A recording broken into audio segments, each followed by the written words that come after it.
तुळजाभवानीची शस्त्रपूजनाची तलवार गहाळ झाल्याचा आरोप पुजाऱ्यांनी केलेला आहे। मंदिर संस्थानच्या खजाना खोलीतील तलवार गायब झालेली आहे। अत्यंत धक्कादायक बातमी। त्याचबरोबर ती तलवार मंदिराच्या बाहेर असल्याचा दावा पुजाऱ्यांनी केलेला आहे। होम हवन करून शक्ती तलवारीमध्ये काढून घेतल्याचं पुजाऱ्यांचं म्हणणं आहे। ही जी आता देवीची तत्व आणि शक्ती काढून घेतलेली जी तलवार सांगितली जाते ती गायब झालेली आहे।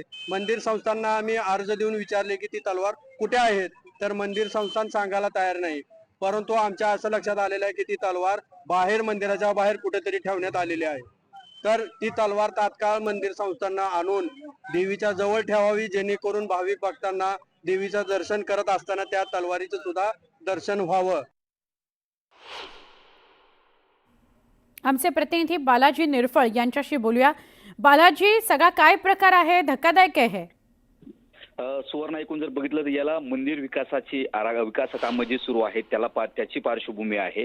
मंदिर विकास कामं मंदिर संस्थांकडून करण्यात आली, मात्र सुरुवातीला मंदिर विकास कामं करताना काही मूर्ती दुमगल्याच्या तक्रारी आल्या। त्यानंतर मंदिर संस्थानं हे ठरवलं की याची पूजा किंवा शांती केली पाहिजे। त्यामुळे द्रविड जे आहे ते पद्मश्री यांच्या हस्ते जी मंदिरात पूजा अर्चा करण्यात आली। गेल्या 16 तारखेला ही पूजा करण्यात आली। या सगळ्या भिंती असतील मंदिरातल्या किंवा धर्मशास्त्र जे सांगतं मंदिरातल्या भिंती किंवा तुळजाभवानीची मूर्ती गाभारा याचं जे त्राण असतो तो त्राण उतरवायचा आणि त्राण हा काढून तो तलवारीत घ्यायचा। अशा पद्धतीची ही पूजा धर्मशास्त्रानुसार द्रविड यांच्या अध्यक्षतेखाली पार पडली।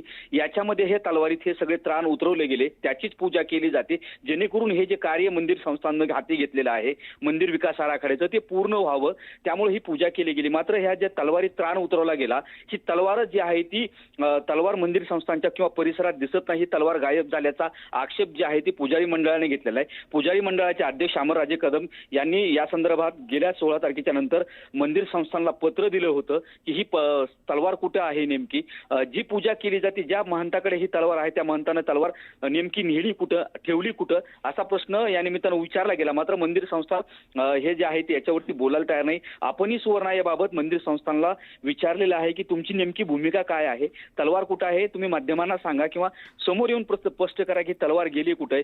याला जरी ह्या सगळा याचा मंदिर संस्थांच्या विकास आराखड्याच्या कामाचा वाद जरी असला सुवर्ण, तरी महत्वाची ही गोष्ट आहे, जर विधिवत एवढी पूजा केली जाते आणि धर्मशास्त्रानुसार जर त्या तलवारीत त्राण उतरवले असतील तर ती तलवार निश्चितच देवीपाशीच ठेवली पाहिजे असं शास्त्र सांगतं। मात्र जर ही तलवार बाहेर गेली असेल, तलवार जर कुणी नेली असेल तर मंदिर संस्थांना आपली भूमिका स्पष्ट करावी की नेमकी तलवार कुठे गेलेली आहे। जिल्हाधिकारी स्वतः याच्या अध्यक्ष, जिल्हाधिकाऱ्यांनी याची भूमिका स्पष्ट करावी। आपणही या गोष्टीचा पाठपुरावा करणार आहोत, जिल्हाधिकाऱ्यांना देखील आपण विचारणार आहोत। आपण आज सकाळपासून प्रशासनाला याबाबत विचारणा केली आहे, प्रशासन मात्र यावर बोलणारच नाही। पण ज्यावेळेस प्रशासन बोलल त्यावेळेस प्रशासनाची देखील बाजू आपण या पद्धतीने पुढे मांडणार आहोत। सुवर्ण नक्की धन्यवाद बालाजी, माहिती दिली त्याबद्दल।